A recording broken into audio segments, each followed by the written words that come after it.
This case starts with something unbelievably simple, a seatbelt violation.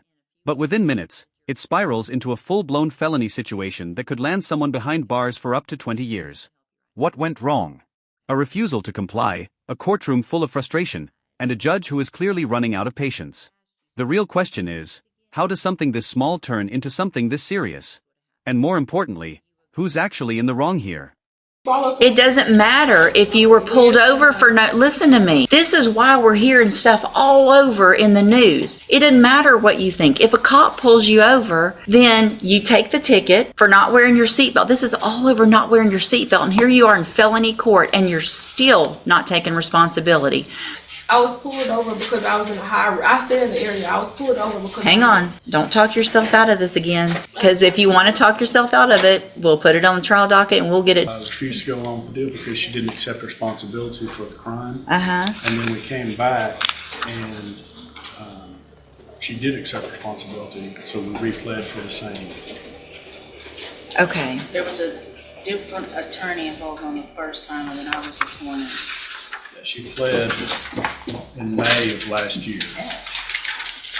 Was full deferred with Tom Burbank.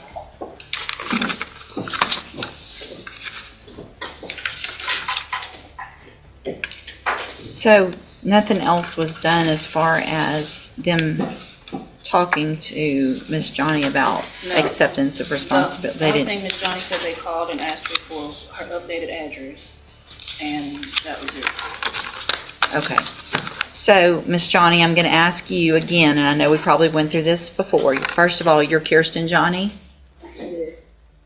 And Miss Johnny, I want to make sure, because in that previously you said you didn't do it, you were forced to do it because of your financial, you were forced to plea because of your financial situation, and that it wasn't fair. And so tell me what your position is now.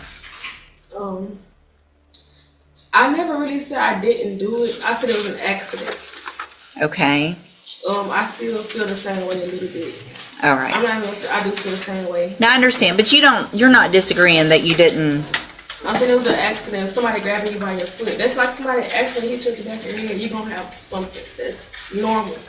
Well, right, because you were not complying with what they told you to do to get out of the car, correct? I was pulled over because I was in a I stay in the area. I was pulled over because... Hang on. Don't talk yourself out of this again. Right here is where everything becomes crystal clear, and incredibly frustrating. The judge is practically laying out a lifeline, explaining that this entire situation could have been avoided with simple compliance. From a legal standpoint, this is critical. Courts don't just look at the initial stop, they look at behavior during the interaction. Resistance, non-compliance, and escalation can quickly elevate minor violations into serious charges. And notice how the defendant keeps circling back to whether the stop was justified. That's not the issue anymore. The issue is what happened after the stop. So let me ask you this, even if you believe a stop is unfair, do you comply in the moment and fight it later, or stand your ground and risk everything? Because if you want to talk yourself out of it, we'll put it on the trial docket and we'll get it done in a few weeks and let a jury decide. Look at me. I'm actually trying to help you right now. Okay? If you had complied and just done what he asked you to from the very beginning of that stop, none of this would have happened. Do you agree or disagree with that? Yes.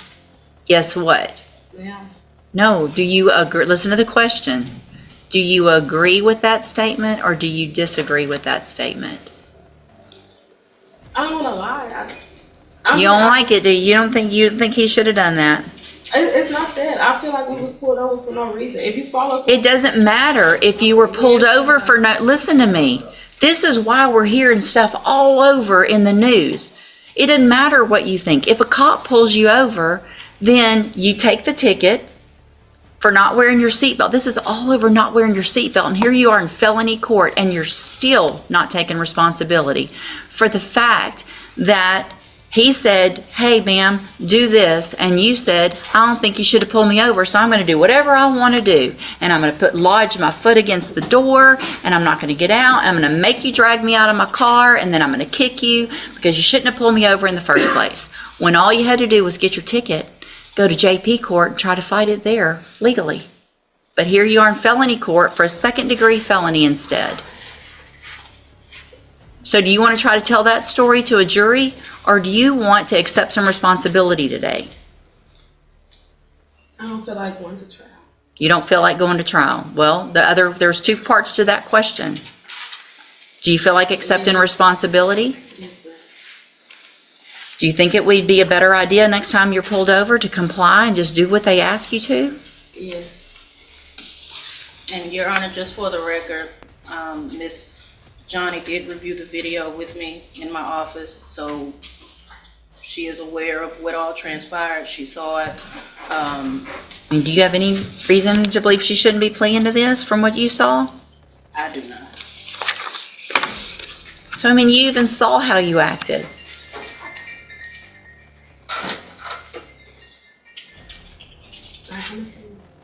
It's probably a good idea.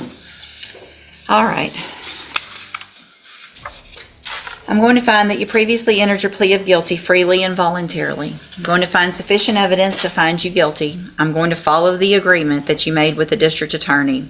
I hope you prove me wrong on this, because I really have some concerns that you're going to be able to be successful, because you're not taking responsibility and you're not wanting to follow directions and things like that. And you're about to have 4 years of having to follow directions on probation. So I'm going to defer all proceedings for 4 years. You're ordered to pay a $500 fine. You're ordered to follow all of the rules and conditions of probation. If you do that, this is a great opportunity today, because you are not a convicted felon. You don't have that conviction on your record. And if you successfully complete it, follow all of the rules, you will never have a felony conviction. At the end of your probation, the case will actually be dismissed. The other side to that, though, and this is really important for you to understand, because we've had this conversation now so many times, I'm not likely to forget you. And you can ask anybody, and Ms. Holmes has known me for a long time. It's not usually good when I remember people, right? So if you violate your probation, you'll get brought back into court. You could be found guilty, which means you become a convicted felon, and I can sentence you to prison anywhere in the range of punishment, which is up to 20 years in prison for this. Do you understand? Yes, ma'am. All right, I'm handing you the trial court certification that shows this was an agreement that I followed, so you've waived your right to appeal. You need to have a seat here in the courtroom. Probation will go over your paperwork as soon as they're ready. Okay, and you said that I'm not considered a conviction felon, but I was told that even though you say that, it's still going to be on my record. So the arrest is on your record. The arrest will always be on your record. But so if you're asked a question on a, filling out an application for a job or something, if it says, have you been convicted of a felony? The answer is no. But if it says, have you ever been charged with a felony, or are you on probation for a felony, you are going to have to say yes to that. But the conviction part is still better than nothing, not having that conviction, right? Yes. Okay, have a seat in the courtroom. Watch for... In the end, the judge delivers a decision that's both a warning and an opportunity. 4 years of probation, a fine, and most importantly, no felony conviction if everything is completed successfully. That's huge. But make no mistake, this isn't leniency without consequence. The judge makes it clear, one violation, and this could instantly turn into a conviction with up to 20 years on the table.